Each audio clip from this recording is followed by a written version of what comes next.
Life of Jesus, part 110. We're going to talk about who is Jesus, because there's something, we're looking at the feeding of the 4,000, and there's something interesting going on here. So we looked at a couple of weeks ago, the feeding of the 5,000. Now when we talk about the 5,000 and the feeding of the 4,000, we have to also realize that's just the men they counted.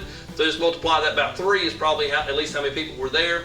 So it's 15,000, 12,000 people. And so maybe even more, that's probably minimum. Because you figure a man and a woman, a woman and a child for every single man that was there. That's why you multiply it by 3. Now, sometimes people and we're going to talk about too, that it is strange that you have these two stories that are almost identical, but there's some key differences, and the key differences are important. We're going to look at that. And to the point that some people have thought, some people have argued that it's actually one instance that got turned into 2 stories. And I don't think so, and we're going to point out why. So we have Jesus. He's left. Remember, last week he was up in kind of the northern part, up in where the Greeks are, and he had the Phoenician, Syrian woman, Canaanite in one book, Phoenician, Syrian in another, Greek, pagan. And they leave that. Now they go back to, they're still in the northern part of Israel, but they're going back to where there's more Jews now, right? And it says, Jesus left there and went along the Sea of Galilee. Then he went up on a mountainside and sat down. Great crowds came to him, bringing the lame, the blind, the crippled, the mute, and many others, and laid them at his feet, and he healed them. The people were amazed when they saw the mute speaking, the crippled made well, and the lame walking, and the blind seeing. And they praised the God of Israel. Now, here we begin to see one of the main differences between the feeding of the 4,000 and the feeding of the 5,000. Feeding of the 5,000 was mainly a teaching ministry. Okay, if you remember, the feeding of the 5,000 is that he looks out over the crowd and he has compassion on them because they are like sheep without a shepherd. And he's talking about their spiritual condition, that the men who were supposed to be the spiritual leaders, spiritual shepherds, weren't doing their job. So spiritually, they were like sheep without a shepherd, and he teaches them. There's a big difference here. That's a teaching ministry. This one is a healing ministry. In neither account, neither in Matthew nor in Mark, does it say that he taught here. Okay? So what he's having here, so there's a difference here. And what he's revealing 2 different sides of himself in these 2 stories, right? In the first one, he's more revealing that he's the Messiah, the Son of David, the rightful King of Israel. There's something else we're going to look at that he's revealing in this story. Now, the big thing is that he's healing people, right? Now, this is miraculous, because we have what's going on here. It's not just like somebody has a cold and their cold goes away. Right. He is actually regenerating people's bodies. Right. Right. He's like there is something it'd be supernatural if he healed a cold. That would be supernatural. But this is above and beyond, because you're talking about people with like cerebral palsy, Right. who couldn't walk, are now their bodies are shriveled and can't walk. Supernaturally, their bodies are repairing themselves and regenerating back to a normal body. When he talks about, we kind of read these things. When we talk about mute, sometimes a lot of times that's connected to somebody being deaf. But who else, a lot of times in our culture, is mute? People with psychiatric problems. Psychiatric. What else? Somebody's had a stroke. Maybe. Somebody's had a stroke. What else? Cancer. Cancer sometimes. What about somebody who's got mentally challenged? Yeah. Catatonic. Right. But sometimes people are slow and they can't talk because they're that slow. They're that mentally slow. Now, so any of those cases, he would have to actually regenerate something in their bodies. Whether it's deafness, whether it was due to disease of some sort, whether it was a mental illness, whether it was actually mentally being slow, Jesus would actually be regenerating part of their bodies. It's not just, you can talk and you couldn't talk before. There's something physically wrong, whether it's physically wrong with the brain or physically wrong with the body, and he's regenerating their bodies. So, making people who can't walk, making the blind, again, people that are blind, he's actually physically regenerating parts of their eyes. We don't know to what extent people were hurt here, but this is we talk about Jesus healing people, and sometimes it's like, yeah, heal people. Yeah. And we don't realize the magnitude at which he is healing people. There's everybody in here, especially us men, I know the men especially, have something wrong with us that if it were to be healed, it would actually have to be from regeneration. I know Stan's got his hernia, Daryl's got his back, I got my back, Todd's got his back, and whatever else is wrong with him. Right? Right. That each of us, we've got something that it wouldn't just be, medically this can be fixed, or even, whatever, that it would actually take a part of our body regenerating itself, which is not normal. That the public could see, like lame, MS, they're shriveled up, they're funny-looking hands. Right. And not only can they move, but these people who get looked down on, they're beautiful hands now. The woman now is like, wow. Right. So they go from, so now there's something going on here. There's a purpose in this, right? There's a purpose. One, you can't fake this. No. Whenever they do a lot of the healing on TV and stuff, people will show up in wheelchairs and stuff, really show up in wheelchairs and stuff, and they don't make it to the stage. You know what I'm saying? Somebody's got a little bit of a limp, they'll put them in a wheelchair, roll them up to the stage, get them hopped up on adrenaline. Yeah, that's right. And they'll walk. But the person with true MS, true, cerebral palsy, whatever, they're not getting them up on stage because nobody has ever done this. Come on, beat him. Right, yeah. Hit them with their coat, knock them down, bodies hit the floor, But and so recreation as well. Right, so this is what we have. This is recreation. That's the point. Yeah. That's the point. Because who is the only person that has the power of recreation? The Creator. The Creator. Yep. That is the point that is being made in this story, that of him healing people is, this is what should be clicking, going on their own. Well, wait a minute. We've never seen anybody do what he's doing. In fact, logically, there's only one person who's not really even a person that can do what he's doing, and that's God. Now, we got to think about who is he doing it to? He's doing it to human beings. Why human beings? Okay, so we talk about, when we talk about the fall, we obviously know that we fell into sin, right? But one of the consequences of of human beings falling into sin is that all of creation falls with us. All of creation physically falls with us, right? As a sign, as just a natural effect of us falling into sin, creation, which we have been placed over, have been given dominion over, falls with us, including our bodies. They physically fail. Now, the greater thing that happened is that we spiritually fail. But now, we have a tendency to focus on which one? The physical. The physical. Our physical body's failing. This is why, you have the healing ministries, the world failing. We have a tendency to focus on those. But those things are actually just a picture of what happened in here.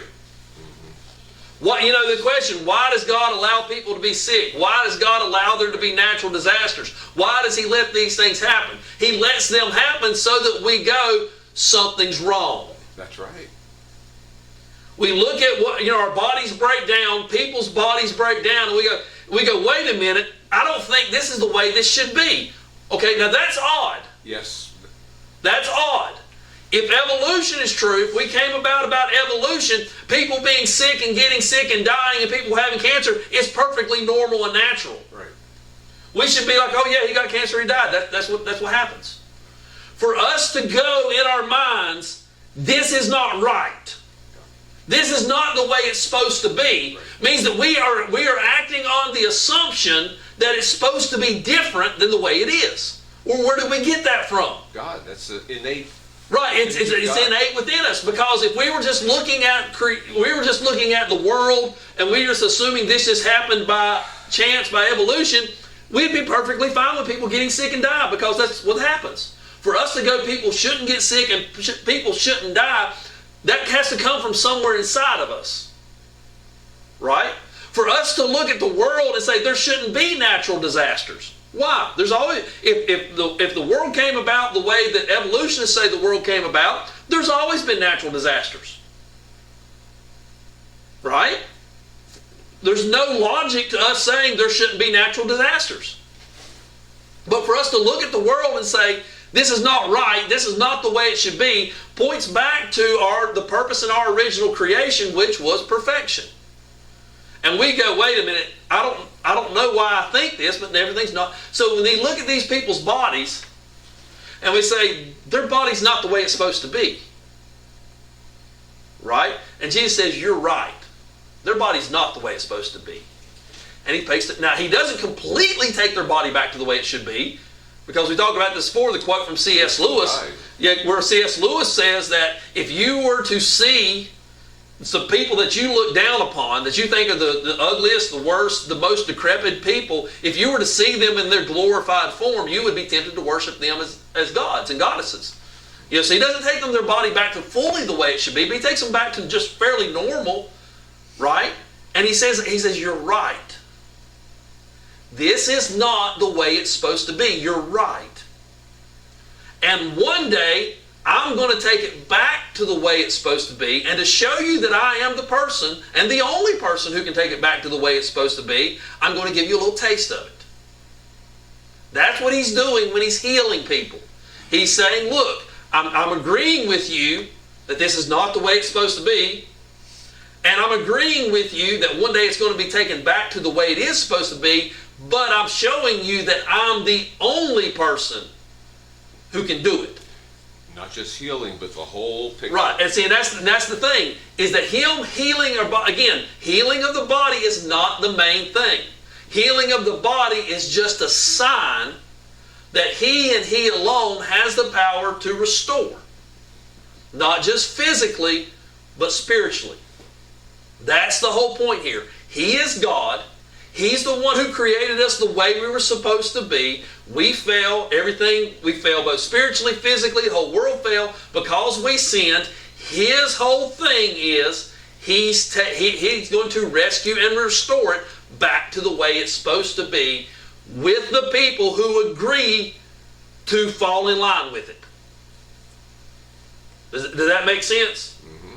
It is not everybody jumps in, because not everybody's willing to submit themselves to being restored. You got to lose your life in order to find this. Yeah, you have to look at the way it's not supposed to be and say, okay, I agree that's the way it's not supposed to be, and I'm willing to submit to whatever I'm supposed to submit to so that it is the way it's supposed to be. Amen. Right? Going on from there, it says, and now they do the right thing at the end of that verse. At the end of the verse, it says, and they praise the God of Israel. What's the weird thing that they're missing? The God of Israel is the one right there in front of them physically doing it. Emmanuel. Right? And that's why, and that's the kind of, yeah, praise God. And they don't realize God themselves is standing right there in front of them doing it. So going on from there, Jesus called his disciples to him and said, I have compassion for these people. They have already been with me 3 days and have nothing to eat. I do not want to send them away hungry, or they may collapse on the way. Now, important thing here is God has compassion for people. He cares about people. You know what I mean? That he cares for people being hungry. He cares. You know, sometimes we think that God doesn't care. God does care. That's right. He really does care. But he has to let you reap what you've sown. Right. And not only, and the thing we struggle with is not only does he let individuals reap what they've sown, he lets humanity reap what it's sown. Right. So he allows what we consider to be innocent people suffer as a sign of how bad we are. None of us are truly innocent, but, you know, those that we can say, like I said, we talk about the children. We don't like to see the children suffer, but we wouldn't realize how sinful we were, right? That's the true sign of how sinful humanity is that we torment children. It's bad enough that we torment adults. We torment children. That's just, if anybody says, well, I don't think humanity's all that bad, dude, you ain't paying attention to what's going on in the world. You know what I mean? We're tormenting children all over the earth. And that's just, humanity's bad. Right? And we're fallen, and we're sinful, and we need to be restored. But then going on from there, he said, I have compassion. They have already been with me 3 days and have nothing to eat. I do not want to send them away, or they may collapse on the way. His disciples answered, where could we get enough bread in this remote place to feed such a crowd? I forgot, a couple weeks ago, the whole feeding 5,000. Now, I think here that he kind of supernaturally allowed them to be stupid. I think they might just be playing dumb, so let's just play him and see if he goes for it. Well, it might be that, but I kind of think that he just allows them supernaturally to be stupid. Because sometimes he does supernaturally allow us to be stupid. Yeah. It happens. Kind of like to suffer our own consequences. We're stupid, so he just allows us to be stupid until we suffer the consequences. And we go, God, that was stupid. Why'd you let me do that? Because you weren't going to learn any other way. And many people like today, we're learning from their stupidity. So right. It's happened for 2,000 years now. Right. And it just happens. You know what I mean? It just happens. And so, like I said, Daryl, they may be saying, let's see if he can do it again. We don't know, but the idea is that they go again. He says, where can we get enough bread in this remote place to feed such a crowd? How many loaves do you have? Jesus asked. 7, they replied, and a few small fish. Now, it's important here. The number here is one of the other differences, and I think the number here is important. In the previous one, what you're going to see in a second is when they hand out this, they gather back 7 baskets. Mm-hmm. The time before they gathered back 12, and that's the difference. Now here's what's important there. The 12 is a sign of, anybody off the top of their head, what's 12 normally a sign of? The tribes. Okay, before disciples. The tribes of Israel. Tribes of Israel. It is a sign of Israel. Mm-hmm. Okay, it's a sign of it. Even the 12 disciples were a sign of Israel because it's 12 Israelites. Mm-hmm. Right? So 12 is no, so when he does something in a 12, what is he claiming to be? Messiah. The King of Israel. King of Israel. Okay? So if you remember before, what did they want to do when he made the bread? Make him king. Right? He's the King of Israel. So remember, he's teaching as a shepherd over them. Okay, whenever you refer to a shepherd, besides referring to Jesus, who are you referring to? Anybody? Shepherd? David. Who was? King of Israel. There you go. Bingo. Very good. Right? So the first story is about him being the son of David, the rightful king of Israel, who provides for the people of Israel. Right? And who teaches and leads the people of Israel. Now, that's what we call, that is his humanity. Does that make sense? That's his humanity. The son of David, that's who he is physically. The rightful king of Israel, that's who he is physically. One day he will, remember they want to set him up as king physically, but that's not time for his physical kingdom, but one day he will physically be the king of Israel. He just came to make the rules. Right. So that's who he is physically, that's who he is as a man, right? This story is about who he is as God. That's the difference in the two. That's why there's the 2 instances. Right? He does the same thing twice, but he does it differently to show that who he is, the 2 sides of who he is. That on one hand, he is physically a human, and he is physically the rightful heir to the throne of Israel. He is physically the son of David, right? But then on the other hand, he is God himself. The creator, not only the creator, but as we said, the recreator. Because only the creator can recreate. Right? He is revealing, through these 2 instances, he is revealing his nature. This whole, it's called the hypostatic union, which is the God-man. This is it's not half God, half man. It's fully God, fully man. Right? They have a hard time explaining this. We have a hard time comprehending this. But he reveals it in such a way for people to understand it. That's why you call it hypostatic. Yeah. He told the crowd to sit down on the ground. Then he took the 7 loaves and the fish, and when they had given thanks, he broke them and gave them to the disciples. They in turn to the people. They all ate and were satisfied. Afterwards, the disciples picked up 7 basketfuls of broken pieces that were left. The number of those who ate were 4,000 men, besides women and children.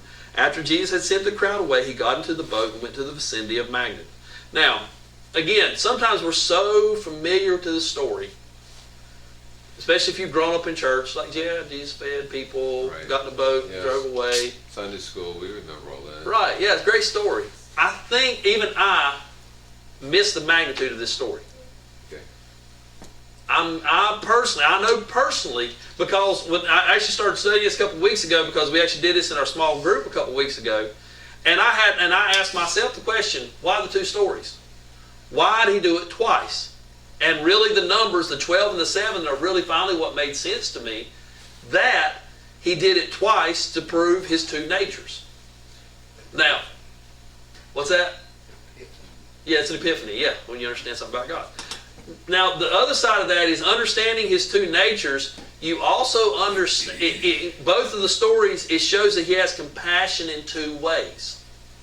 Right? The first one is he had compassion on them because spiritually they didn't have leadership. This one, he has compassion on them because they are hungry and tired physically.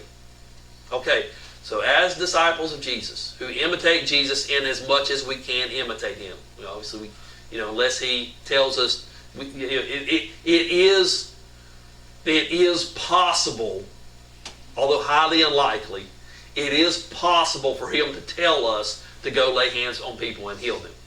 It is possible, although highly unlikely, for that to happen. So that's not probably how we're going to imitate him as his disciple, right? As his disciple then, looking at these 2 stories, how then are we to imitate him? Well, we need to have compassion in both ways on people, right? We have compassion in that spiritually they're sheep without a shepherd, right? There's wandering around spiritually just lost. Remember, the 2 effects of the fall is that spiritually we fail and that physically we fail. And so the first one is our concern for people spiritually. That we want them to understand fallenness. We want them to understand that they can be recreated and restored spiritually back into what they were supposed to be, which is the image of God. We were both the image of God, mainly spiritually, right? And so we want them to understand they'll be recreated into that, but at the same time, that's not all we're worried about, right? That we have compassion on people physically. Because this is very important, and again, we've talked about this before, that in this area, because of the economics of the area, we have a tendency, we have had a tendency to look down on people, on poor people, right?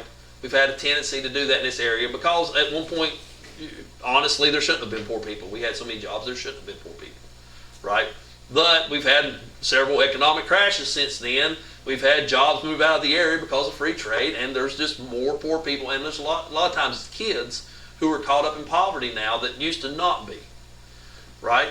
Now, but one of the things we need to look past is we tend to get hung up on, well, it's this person's own fault because they've fallen into this, they've fallen into that, they don't have a job.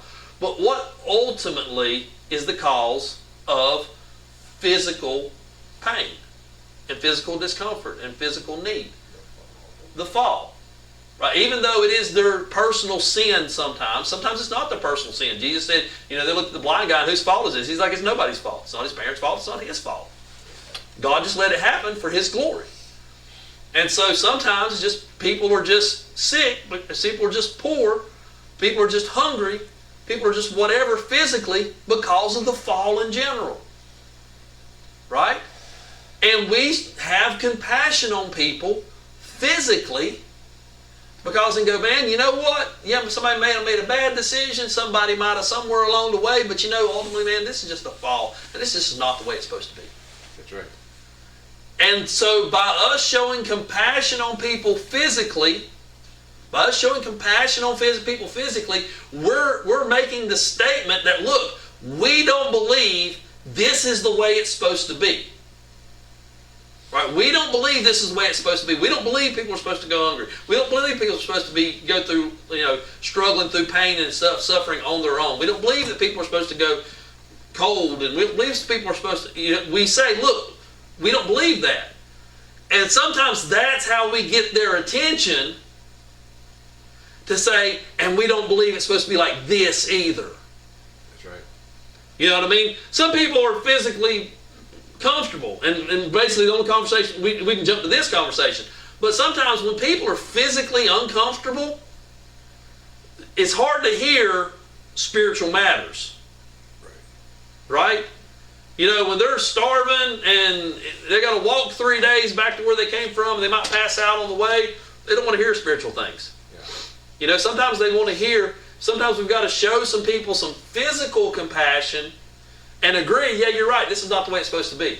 And let's do what we can in the means that we have to make it not be that way. And saying, oh yeah, by the way, not only do we feel like it's physically not supposed to be this way, and one day it's not going to be physically this way, we also believe that spiritually it's not supposed to be this way. And in fact, we believe that this is a result of this. Right. And ultimately, this comes down to, people, why do we believe just in Jesus? This is a good story why we believe in just in Jesus. Buddha could not regenerate people. Muhammad could not regenerate people. You see what I'm saying? Jesus and Jesus alone was God Himself who could regenerate people. Jesus and Jesus alone not only can physically regenerate people, but Jesus and Jesus alone can spiritually regenerate people. Amen. And we don't need to be just decent people. We need to be regenerated because, again, we believe in a perfect paradise. We believe in a perfect paradise, and for us to exist in a perfect paradise, we're going to have to be completely and totally spiritually regenerated and completely and totally physically regenerated, and the universe itself is going to have to be completely and totally physically regenerated. That's right. Muhammad can't do that. Right. Buddha can't do that. Jesus demonstrated that He could do that. This is key. No politician could do it. Right. Remember we did the story, I talked about Paradise 2. You're the one who got me going on it. I now call it the Paradise Principle. You connect with people because I think there's a verse that God has put eternity in their hearts. Right. They sense innately it should be better. And if you could use a Christ-like conversation to connect physically and spiritually. Right. And then the answer is just follow Christ. Yes, so I've got a conversation with the guy I'm working on. And he comes from a completely different place than I do. Yes. And where the conversation, and this is a long drawn out, hit it maybe once a week, hit it maybe once every 2 weeks. Right. Things are not what they should be. Right. That's just the focus of our conversation. Right. Things are not what they should be. Right. And trying to, and being very careful because I can tell he's put off by Christianity. I can tell that. Right. But we're coming to agreement that things are not the way they should be. Yes. I'm trying to work the conversation to where did that come from? That things are not the way they should be. And it's not, and what would that look like for things to be the way they should be? For things to be the way they should be, isn't that going to require somebody making them the way they should be? And obviously, we can't do it. We're not doing a very good job of it. Right. We try, but we fall short. Right. And so part of that is understanding who Jesus is, understanding these two natures of Him, and understanding His compassion for people both spiritually and His spiritual leadership and His compassion for people physical and His ability to regenerate physically. And even though He's not going to regenerate everybody physically now, He is one day going to completely and totally regenerate everybody physically. Sometimes He leaves us with some illnesses and some pain and some things that need to be regenerated to humble us. That's what He told Paul. He said, I've got this thing, this thorn in the side, whatever it was. God left it alone to keep me humble. Well, sometimes there's some things that we would like for Him to regenerate that He goes, nope. Nope, you couldn't handle it. you just get you'd have too much energy and you do too much. But anyway, all right, let's close in prayer, guys. Our gracious Heavenly Father, we thank you for these stories of Jesus. We thank you for that through these stories, you didn't just give us facts, that Jesus demonstrated who he was and demonstrated how he feels about people. And we just ask you, Father, that through the power of the Holy Spirit, you would give us the mind of Christ, and that we would begin to see people the way Jesus saw people. We would have compassion on people the way Jesus had compassion on people. That we'd have compassion on them spiritually, we could have compassion on them physically. And that we would point them ultimately. We wouldn't just give them a free handout. We would just give them free help. That we would, through whatever we do for people, we would point them to the one who will ultimately one day physically regenerate everything for those